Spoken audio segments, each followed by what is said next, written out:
Hoy el jurado del caso de Genaro García Luna declaró culpable al exsecretario de Seguridad Pública de 5 cargos en relación con el narcotráfico de los que era acusado en la Corte de Brooklyn. Esto basado en el testimonio de 7 testigos protegidos que no presentaron pruebas materiales que respaldan sus dichos.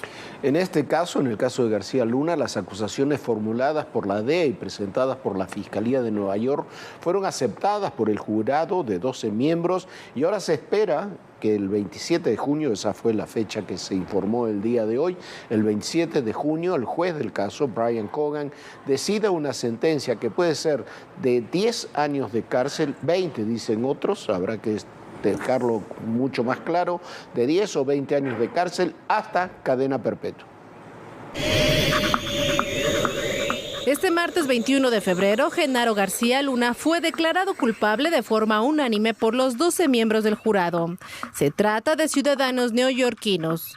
Cerca de las 10:30, el juicio se reanudó, luego de 3 días de deliberaciones. El jurado analizó los 5 cargos que enfrenta el exfuncionario de la Secretaría de Seguridad Pública. 3 por conspirar para transportar, importar y distribuir cocaína, otro por pertenecer a una empresa criminal y uno más por declaraciones falsas.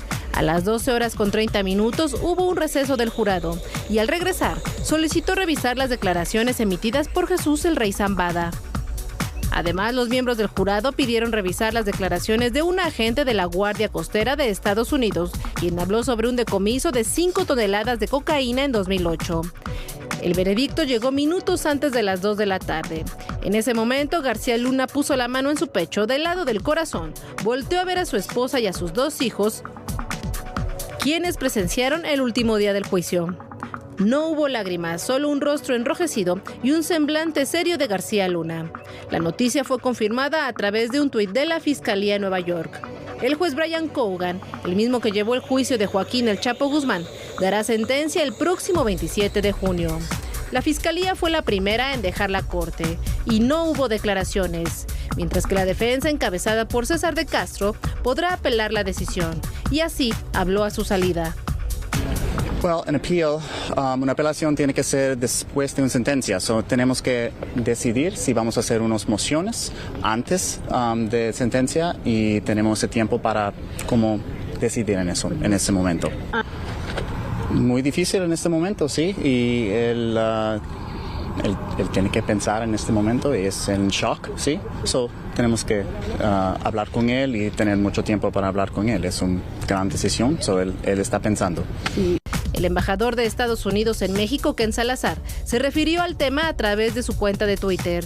Indicó que el veredicto que recibió García Luna es una muestra de que las autoridades de justicia en su país tienen 0 tolerancia contra la corrupción.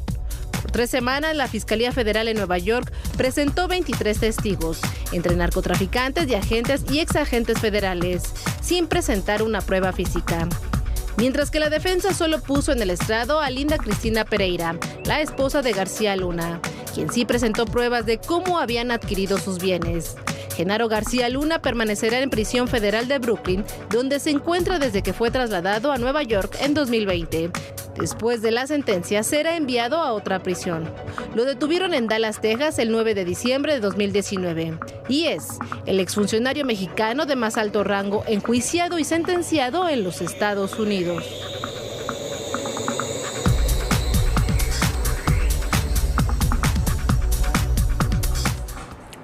Bueno, en el contexto de todas estas declaraciones, hoy el expresidente Felipe Calderón envió un comunicado de 2 páginas con 9 puntos, destacando que aceptaba, como dice literalmente, había aceptado siempre las decisiones de la justicia, de los sistemas, no profundiza en el tema de Genaro García Luna, pero insiste que el suyo fue el periodo, el sexenio, en el que más se luchó contra la delincuencia, en el que más golpes sufrieron los distintos cárteles de la droga, y dice que el caso de García Luna no puede demeritar la lucha de miles de policías, soldados, funcionarios que dieron hasta literalmente su vida en esa lucha contra el narcotráfico. El tema, por supuesto, seguirá y seguirá en el ámbito político muchísimo, pero muchísimo más bien. Sin lugar a dudas, bueno, ha sido un juicio muy controvertido y bueno, el día de hoy finalmente hubo esta sentencia que ahora tendremos que ver qué sentencia acaba dictando el juez Brian Colgan en este juicio que hubo 26 testigos de la Fiscalía, pero los testimonios contra García Luna fueron de 7 narcotraficantes reconvertidos en testigos protegidos que habrían recibido o estaban negociando el beneficio de una reducción de sus penas. Eso es lo que hace controvertido este proceso. De esos 7 narcotraficantes, ex-narcotraficantes, 7 fueron los que testiguaron contra García Luna, pero 3 fueron los que dijeron que tenían constancia personal de la relación de García Luna con el cártel de Sinaloa, pero tampoco pudieron presentar pruebas materiales, solo sus dichos.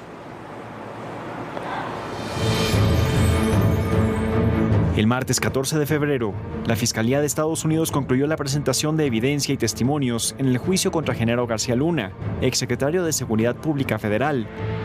En más de 3 semanas de audiencias, la Corte vio desfilar a 26 testigos, entre ellos narcotraficantes que recibieron o negociaban la reducción de sus penas. Sergio Villarreal Barragán, el Grande, arrestado en México en 2010 y extraditado a Estados Unidos en 2012, fue el primer testigo. Durante 2 días, el lugarteniente de los Beltrán Leiva contó sobre presuntas reuniones en las que García Luna habría recibido sobornos del cártel de Sinaloa. Después declaró Tirso Martínez, el futbolista. Este criminal dijo que García Luna conspiraba con Joaquín El Chapo Guzmán para introducir droga a la Unión Americana. Óscar Nava Valencia, el Lobo, dijo haber sobornado al exfuncionario mexicano a raíz de un decomiso de droga. También subió al estrado Harold Poveda, alias El Conejo. Relató que nunca conoció a García Luna, pero dijo que se enteró cuando Arturo Beltrán Leiva lo quería secuestrar. Otro testigo fue Edgar Beitia, exfiscal de Nayarit, conocido como El Diablo. Narró que en una reunión con un compadre de Joaquín El Chapo Guzmán, le mencionó que García Luna estaba del lado del cártel de Sinaloa, porque le pagaron $8 millones. El Rey Zambada, hermano del Mayo, uno de los fundadores del cártel de Sinaloa, fue el último criminal en declarar. En sus dichos, cambió cifras, personajes y fechas de entrega de supuestos sobornos en comparación con lo que declaró en el juicio contra el Chapo. Sin embargo, ahora aseguró que personalmente entregó $5 millones al exsecretario. Dijo que para el primer pago, empacó en un portafolio y una maleta $3 millones para entregarlos en un restaurante, y que 3 semanas después se entregaron $2 millones. Su testimonio, considerado clave, dejó dudas. Primero por hacer la entrega en un restaurante considerado de moda en aquella época, al que asistían políticos y empresarios. Además, si el supuesto soborno se hubiera entregado en billetes de $100, cada uno pesaría, según el Departamento de Estado, 1 gramo. Por ende, serían 50 kilos en billetes que fueron entregados sin llamar la atención en un lugar público. En realidad, el relato de Zambada se centra en Edgar Vallardo del Villar, integrante de la Policía Federal, cuya participación con el narcotráfico está comprobada desde hace años. Un personaje detenido en 2008 por su relación con Zambada, que se convirtió en testigo protegido del entonces PGR y de la DEA, y que fue asesinado en la Ciudad de México el 30 de noviembre de 2009. Según su propio testimonio, cuando fue detenido, Vallardo cobraba del cártel de Sinaloa $25,000 mensuales y $100,000 por cada pitazo que daba a esa organización criminal. En el banquillo de los acusados de la Corte de Brooklyn estuvo sentado el exsecretario de Seguridad. Sin embargo, en la narrativa construida por la Fiscalía, el principal acusado es México, donde el crimen organizado puede alcanzar cualquier nivel político. Bueno, hay muchísimo que hablar y que analizar sobre esta sentencia. Hay algunos puntos, vamos a comenzar por el principio. El jurado, habíamos dicho aquí que la mayor fortaleza y la mayor debilidad de la justicia estadounidense son los jurados civiles, 12 hombres, mujeres, que finalmente que no son en absoluto especialistas en el tema y que deciden muchos de los casos, para bien o para mal, por emociones, por sentimientos, por convicciones personales, y en este caso, aunque no hubiera pruebas materiales, se volcaron por los testimonios y por lo que hemos dicho muchas veces, que decíamos ahora en el reportaje, la visión, ya lo vamos a ahondar en eso, la visión de que México es una suerte de narcoestado. El jurado decidió por unanimidad, más allá de duda razonable, y le dio credibilidad a los testigos, que eran unos narcotraficantes terribles. Hubo 3 cargos por manejo de cocaína, 1 por empresa criminal, 1 por falsedad de declaraciones. Ahora, los 5 cargos están relacionados cada uno con el otro. Tienen penas mínimas de 10 años, de 20 años, depende cómo lo vaya a ver el juez Brian Cogan, pero las penas, sin duda, serán muy altas para Genaro García Luna. Como decía su abogado César de Castro, podrán impugnar ese proceso, pero eso será hasta que esas condenas se den a conocer el 27 de junio. Dijo que en abril iba a presentar 2 mociones para temas procedimentales, de procedimiento, pero habrá que ver qué es lo que sucede. Por lo pronto, lo que hay que destacar es que este proceso se hizo con testigos protegidos, con testigos cooperantes, sin pruebas materiales. Esa es la gran debilidad y lo que genera controversia de este proceso. Si Genaro García Luna colaboró o no con el cártel de Sinaloa, el jurado dice que sí, la fiscalía dice que sí, la DEA dice que sí, pero lo cierto es que queda todo eso basado en el testimonio de narcotraficantes. Y no solamente queda basado en el testimonio de narcotraficantes, es un tema donde los fiscales de Estados Unidos, la DEA, los legisladores van por un maxi proceso. Mire usted, si vemos los fiscales, hay que recordar cómo se dan las cosas. Al mismo tiempo que iniciaba el juicio de Genaro García Luna, el presidente Biden hablaba en el informe del Estado de la Unión, allá en la Unión Americana, en Washington, hablaba de la epidemia de opiáceos, hablaba del tráfico de fentanilo, hablaba de que había que frenarlo. Inmediatamente después, 21 fiscales republicanos de 21 estados gobernados por los republicanos en Estados Unidos pidieron que se declararan como terroristas a todos los grupos criminales del narcotráfico que introdujeran fentanilo a los Estados Unidos. La DEA, la directora de la DEA, esta mujer que vemos aquí, Ann Milgram, dijo la semana pasada apenas, se quejó de la falta de cooperación de México en el tráfico de fentanilo. Dijo que no le informaban ni siquiera de los decomisos, lo cual es una falsedad. Pero bueno, los legisladores que estuvieron en esa comparecencia ante el Comité de Asuntos Externos del Senado de los Estados Unidos también acusaron a México, los republicanos y los demócratas.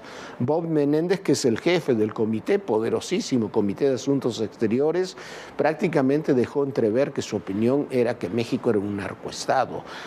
Tim Scott y Ted Cruz, unos furibundos senadores muy de la derecha republicana, plantearon más o menos lo mismo e incluso lo ligaron esos temas con la migración.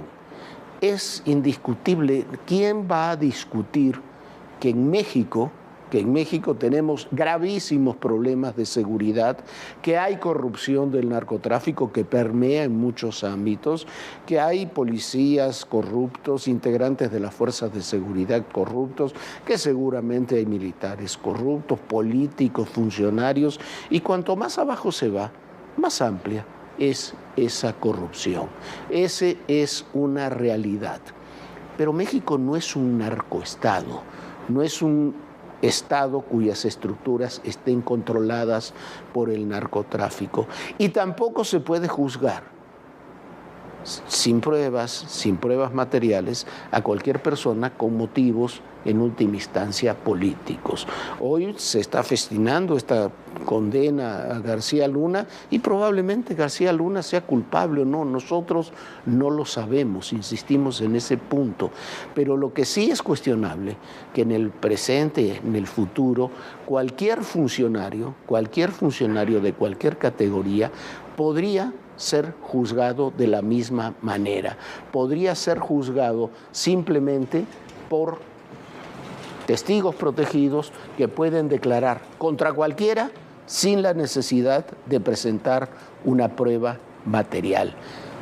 Y si no tienen necesidad de presentar una prueba material, las acusaciones se pueden politizar de manera vertiginosa para funcionarios del pasado, del presente y del futuro de México. Termina siendo una poderosísima, Viviana, arma política. Sin lugar a dudas, y esto es lo que viene en el caso de Genaro García Luna. El abogado defensor César de Castro dijo que presentará 2 mociones en abril que deberán ser resueltas en mayo. Se supone que son sobre temas de procedimiento y el 27 de junio el juez Brian Cogan dará la condena a García Luna, pero García Luna todavía puede apelar la sentencia e incluso podría pedir un nuevo juicio. Ahora, que se le autorice un nuevo juicio es muy difícil porque es muy difícil poder modificar sentencias federales. Y en México hay también un proceso abierto por el tema de presunto lavado de dinero de García Luna. Así están las cosas, Jorge. ¿Cómo ves tú esto? Mire, hay 2 puntos además que son importantes y que hay que señalar. Aquí, los decía Viviana ahora, hay un proceso sobre la presunta riqueza de García Luna, estos 750 millones de dólares de los que se habla. En realidad, García Luna no hay ninguna constancia de que tenga ese dinero. De lo que se habla son de contratos firmados desde 2012 en adelante con las empresas que tenía García Luna, asociados con otras personas, pero sobre todo con la familia Weinberg, que viene haciendo negocios en México desde hace más de 30 años, que están asentados ahí en Miami, donde vivía García Luna y donde tenía la empresa García Luna. Son contratos firmados por esas empresas con el gobierno federal y con gobiernos locales, incluyendo el gobierno de la ciudad, durante ese periodo. La narrativa del gobierno federal es que ese es dinero mal habido. Habrá que ver cómo se procesa eso en México y en Estados Unidos. Lo otro es lo que decía hoy el presidente López Obrador, de que iba a demandar al abogado de García Luna, César de Castro, porque había sacado su nombre en el juicio cuando contrainterrogó al rey Zambada. En realidad el que sacó el nombre del presidente no fue César de Castro. César de Castro interrogó a este personaje, pero el que sacó el nombre fue el propio rey Zambada, no en este caso, no en este juicio, sino en el juicio del Chapo Guzmán. Lo hizo con enorme ligereza, dijo que le habían dado dinero a Gabriel Regino, que era subsecretario de Seguridad, dijo que habían financiado al PRI, al PAN, a otros partidos. No dio, ni en un caso ni en el otro, dio pruebas materiales. Pero enjuiciar a un abogado en Estados Unidos por un contrainterrogatorio a un personaje, a un testigo, es legalmente inviable. Políticamente para el presidente es importante, pero legalmente es lisa y llanamente inviable. Bueno, Jorge, pero como bien tú decías, quizá lo más grave de poder tener a estos delincuentes que han sido, por supuesto, declarados culpables de tráfico de drogas, que puedan emitir o simplemente soltar cualquier nombre, sea del presidente, de cualquier secretario de Estado. Ahí está el problema. ¿Por qué? Porque se tienen que presentar las pruebas. Así que, sin lugar a dudas, en este momento el presidente López Obrador quiere efectivamente presentar una demanda contra el abogado de García Luna, pero el que saca el nombre del presidente y el que saca el nombre que sea, con tal de que les reduzcan las condenas, son capaces de decir absolutamente lo que se les ocurra o lo que se les pida, son estos delincuentes. Hay que ponerle un nombre, un rostro. ¡Te vamos a encontrar! ¡Te vamos a encontrar! Y que vienen todas las demandas internacionales. Una ciudad tan complicada como es la Ciudad de México. Ya llegamos a Aguililla, esta ciudad, la entrada a la Tierra Caliente.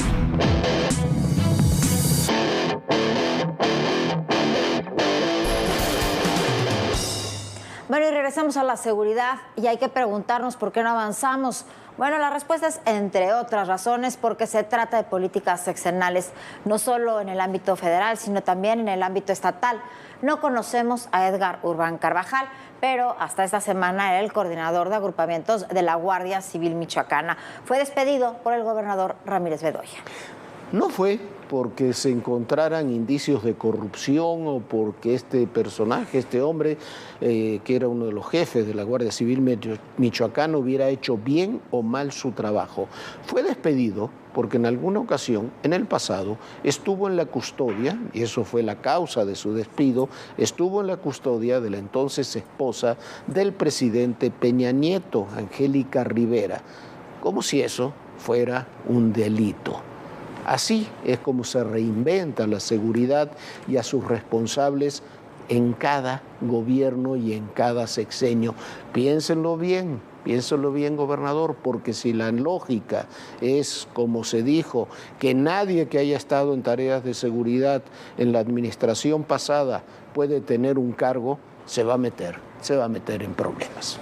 Bueno, vamos a otro tema, es algo casi inédito. La empresa Tesla está dispuesta a invertir más de $10,000 millones en México en una planta industrial y varios sistemas de suministro para construir automóviles eléctricos.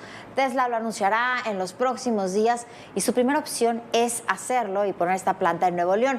Pero el gobierno federal aquí en México no quiere que sea en ese estado por la carencia de agua, se dijo. Dicen los funcionarios del estado que esa planta no se necesita. Un debate sobre una inversión entre el gobierno federal, el gobierno estatal y los especialistas. El gobierno federal quiere que se instale cerca del AIFA, del aeropuerto Felipe Ángeles, donde tampoco hay agua, o por lo menos no sobra agua. O que se vaya al sureste, donde está lejos de sus mercados y donde no hay la suficiente mano de obra especializada para operarla. Ahí sí habría agua, pero no habría ni mercados ni personajes que puedan trabajar en esa planta.